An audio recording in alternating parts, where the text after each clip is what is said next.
ओला दुष्काळ जाहीर करून हेक्टरी मर्यादा न लावता 100% 100 नुकसान भरपाई द्या. शेतकरी नेते रविकांत तुपकर यांची सरकारकडे मागणी. बुलढाणा जिल्ह्यात गेल्या 2 दिवसात अक्षरशः ढगफुटी सदृश पाऊस झाला. यामुळे हजारो हेक्टर जमीन खरडून गेल्याने पिके नेस्तनाबूत झाली आहेत.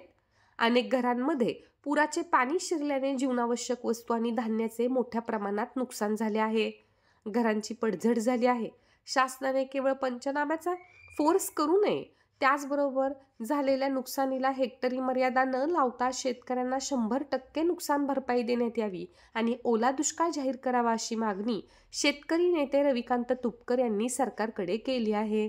त्यांनी चिखली, सिंदखेड राजा, देऊळगाव राजा तालुक्यातील नुकसानग्रस्त भागात जाऊन नुकसानीची पाहणी करत शेतकऱ्यांना दिलासा दिलाय. सोबतच चहूबाजूंनी संकटात सापडलेल्या शेतकऱ्यांच्या पाठीशी सरकारने खंबीरपणे उभे राहण्याची ही वेळ असल्याचं तुपकर यांनी म्हटलं आहे. ढगफुटी सदृश पावसामुळे बुलढाणा जिल्ह्यातले शेकडो गावं प्रभावित झालेले आहेत. त्यामध्ये शेती पिकांचं मोठ्या प्रमाणात नुकसान झालं. जमिनी खरडून गेल्या, पाईपलाईनचे स्प्रिंकलरचे सेट वाहून गेले, विहिरी खचून गेल्या. आज मी सिंदखेड तालुक्यातल्या शिंदी गावामध्ये आणि चिखली तालुक्यातल्या सोमठाण्यासह इतर गावांमध्ये नुकसानीची पाहणी केली आणि शेतकरी पूर्ण सगळ्या बाजूने कोलमडलेला मला दिसला. या शेतकऱ्यांना धीर देण्याचा प्रयत्न आम्ही केला, पण सरकारच्या ज्या काही निकष आणि अटी आहेत त्यामध्ये शेतकऱ्यांना अत्यल्प मदत मिळणार आहे. सरकारला एक तर आमची विनंती अशी आहे, एक तर पंचनाम्याचे नाटकं करू नका, सरसकट नुकसान भरपाई शेतकऱ्यांना द्या आणि 2 हेक्टरची मर्यादा काढून जेवढ्या नुकसान झालं तेवढी पूर्ण नुकसान भरपाई शेतकऱ्यांना मिळाली पाहिजे अशी आमची मागणी आहे.